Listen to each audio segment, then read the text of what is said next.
Le tuto que je vous ai envoyé a eu beaucoup de succès. Je vais en tenter un deuxième par rapport à la leçon 7 et tous ces nouveaux rythmes qu'on va essayer d'apprendre ensemble aujourd'hui. Le premier rythme donc qu'on va voir ensemble, c'est une cellule rythmique composée d'une noire pointée, une croche et une noire. Pour essayer de le comprendre un peu plus, on va l'écrire différemment. On va écrire une noire liée avec une croche, puis une noire. Si vous regardez bien ici, ça et ça, c'est exactement pareil, c'est juste l'écriture qui est différente.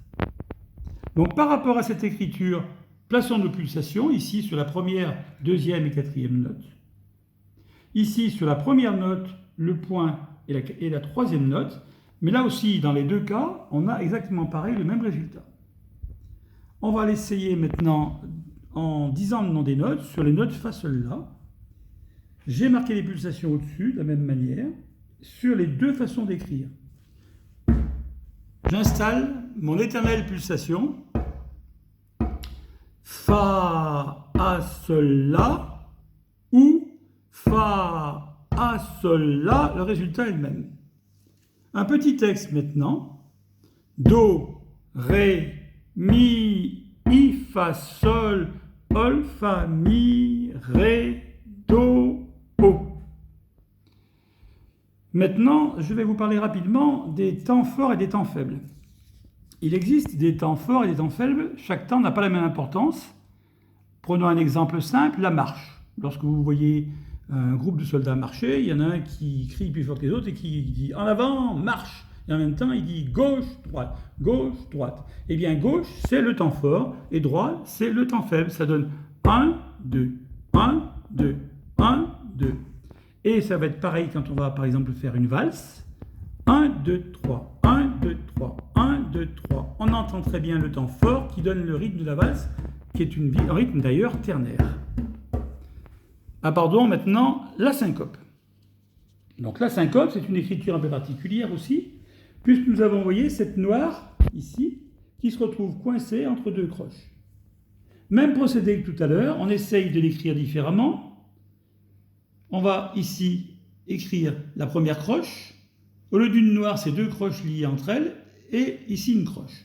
Vous voyez là aussi, ces deux choses sont d'une écriture différente, mais c'est le même résultat.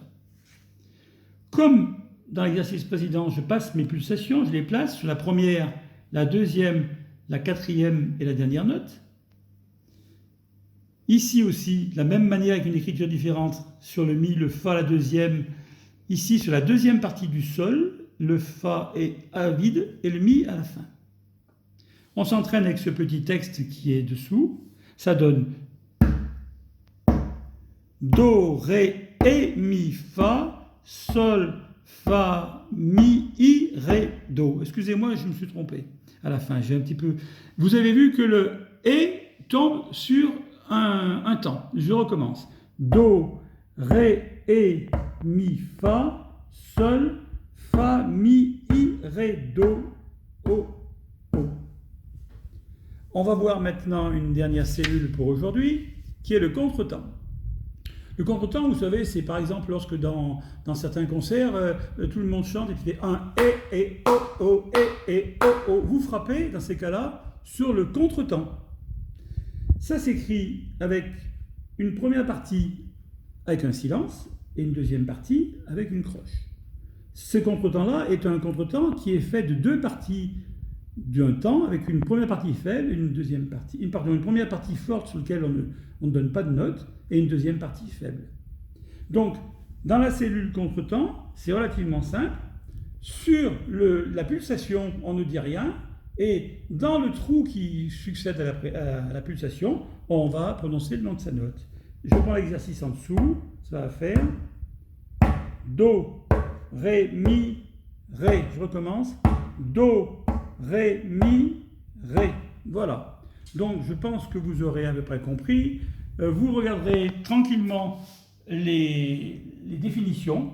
J'espère que ce petit tuto vous aura permis d'avancer un peu plus vite. Rendez-vous très rapidement pour le tuto suivant qui correspondra aux exercices que je vais aussi vous montrer dans le tuto numéro 3. À tout à l'heure.